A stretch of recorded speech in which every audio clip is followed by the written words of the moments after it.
Hi అండి, ఎలా ఉన్నారు? నేను మీ Haripriya. Welcome to our channel Harakka వంటిల్లు.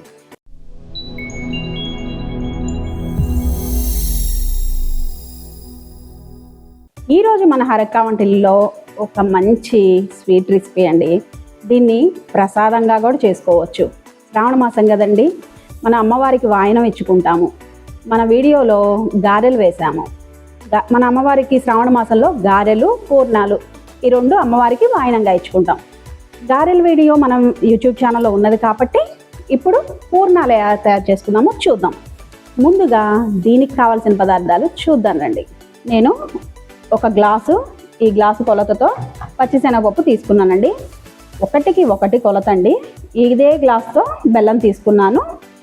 చూడండి, ఇలాచి పౌడరు, కొద్దిగా సాల్టు. నేను ముందుగా చూడండి తోపు పిండి తయారు చేసుకున్నాను.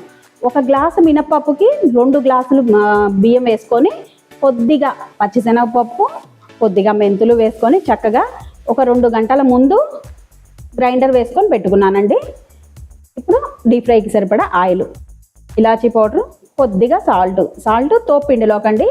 ఈ తోపుపిండి అనేది 1 గ్లాసు మినప్పప్పుకి 2 గ్లాసులు బియ్యం వేసుకొని, కొద్దిగా పచ్చిశనగపప్పు, కొద్దిగా మెంతులు వేసుకొని చక్కగా 2-3 గంటల ముందు గ్రైండర్ వేసేసుకొని పక్కకు పెట్టుకున్నానండి ముందుగా. ఇప్పుడు ఎలా తయారు చేయాలో చూద్దాము. ముందుగా ఒక బౌల్ తీసుకొని చూడండి, ఈ పచ్చిశనగపప్పు ఉన్నాయి కదా, ఈ చక్కగా 2-3 సార్లు కడుక్కొని పెట్టుకుందామండి. ఇప్పుడు కడిగేసుకున్నాం కదా, ఒక కుక్కర్ తీసేసుకొని ఈ కుక్కర్లో వేసుకుందామండి.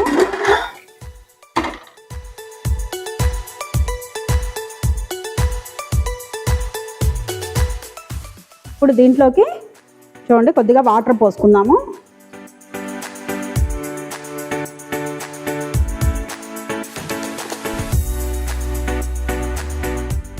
ఇప్పుడు స్టవ్ వెలిగించేసేసుకొని 2 విజిల్స్ వస్తే సరిపోతుందండి. ఎక్కువ వద్దు, 2 విజిల్స్ సరిపోతాయి. చక్కగా ఈ 2 విజిల్స్ రాగానే స్టవ్ ఆఫ్ చేసుకుందాం. స్టీమ్ పోగానే చక్కగా ఒక చిల్లులు గిన్నెలోకి వార్ప్ చేసుకుందామండి. చూడండి 2 విజిల్స్కి చక్కగా ఇట్లా ఉడుకుతుందండి. ఇప్పుడు దీన్ని ఈ నీరేం లేకుండా చూడండి ఒక క్లాత్ మీద చక్కగా ఆరబెట్టేసుకుందాము.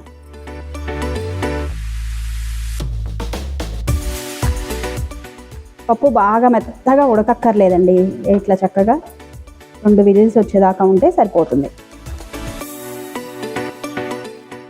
ఇది ఆరేలోపు మనం బెల్లం కరగబెట్టుకుందామండి.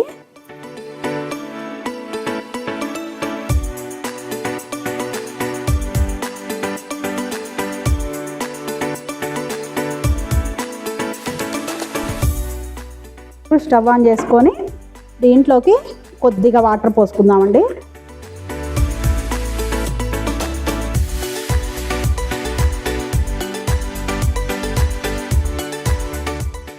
బెల్లం చక్కగా కరగనిద్దామండి దీంట్లో.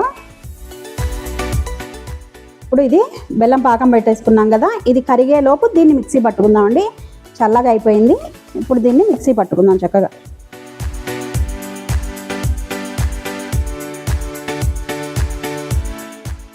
అయిపోయిందండి. దీన్ని ఒక బౌల్లోకి తీసుకుందాము.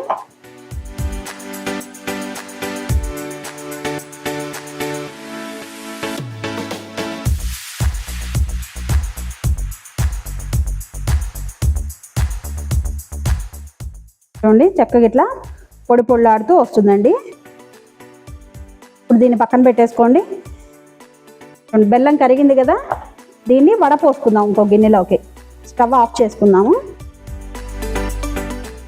ఇప్పుడు చక్కగా దీన్ని వడపోసుకుందామండి.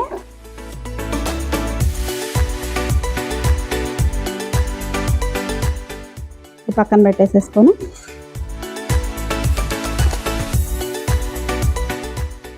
స్టవ్ వెలిగించుకొని ఈ గిన్నె దీని మీద పెట్టేసుకుందామండి. ఇప్పుడు కొద్దిగా పాకం, తీగ పాకం లాగా వస్తే సరిపోతుంది. మనం ఇందాక చూపించాను కదా ఇలాచీ పౌడరు, ఇది వేసేసుకుందాం దీంట్లోకి.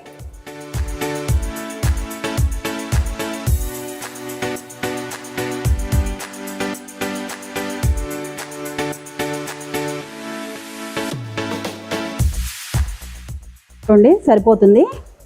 ఇప్పుడు స్టవ్ సిమ్లో పెట్టుకొని ఇదంతా వేసేసుకుందామండి. కొద్దిగా కలుపుకుంటూ వేసుకుందాము.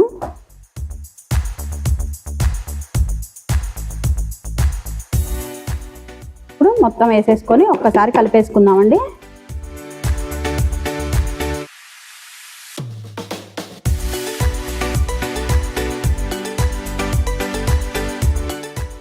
చూడండి ఒకటికి ఒకటి పప్పు ఒక గ్లాస్ అయితే బెల్లము ఒక గ్లాసు చక్కగా కరెక్ట్గా సరిపోతుందండి. మనం పప్పు బాగా ఉడకబెట్టుకున్నాం అనుకోండి, ఈ బెల్లము ఇదంతా కరిగి గుజ్జు అయిపోయి చాలా టైం పడుతుందండి, చింది చేతుల మీద పడుతూ అంతా. అందుకని 2 విజిల్స్ వస్తే చక్కగా ఇట్లా పొళ్ళాడుతూ ఉంటే బాగుంటుంది. దీంట్లోకి మీరు నచ్చితే ఎండు కొబ్బరి వేసుకోవచ్చు అండి. నేనైతే వేయట్లేదు, ఫ్లేవర్ అంతా మారిపోతుంది. చక్కగా పూర్ణం ఇలా ఉంటేనే బాగుంటుంది. ఇప్పుడు స్టవ్ ఆఫ్ చేసేసుకుందామండి. ఇది కొద్దిగా ఆరిన తర్వాత దీన్ని ఉండలు కట్టేసుకుందాం. ఉండలు చేసేసుకుందామండి. పిండి అంతా ముందుగా ఉండలు చేసుకొని పక్కన పెట్టేసుకుందాం. అయిపోయిందండి, ఉండలు చేసుకున్నాం కదా. ఇప్పుడు స్టవ్ మీద బాండీ పెట్టుకొని ఆయిల్ పెట్టేసుకుందాం.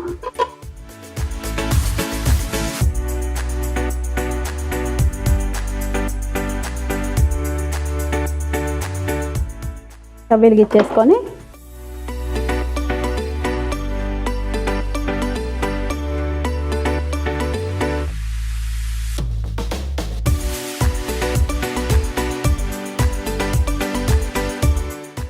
చూడండి తోపిండిలోకి కొద్దిగా సాల్ట్ కలుపుకుందామండి. ఇదంతా చక్కగా కలుపుకుందాం. చూడండి ఇది ఇట్లా గట్టిగా ఉండాలి.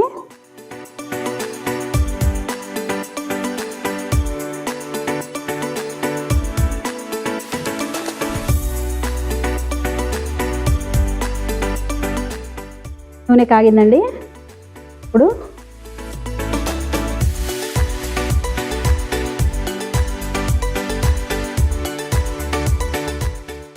చక్కగా ఒక్కొక్కటి వేసుకోండి.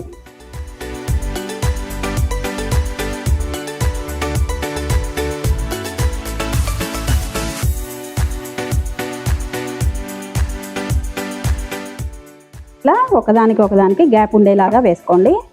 వేయంగానే తిప్పవాకండి, ఎందుకంటే పిండి అడుగున అంటుకుపోతుంది.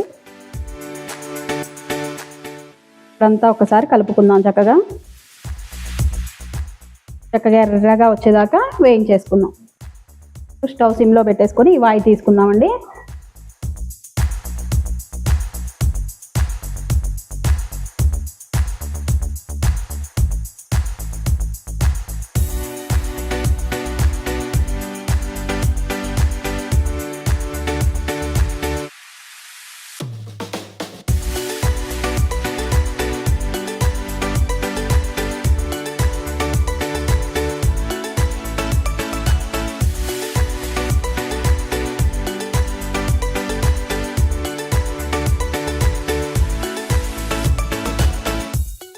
చూడండి ఎంత ఎర్రగా వచ్చినాయో,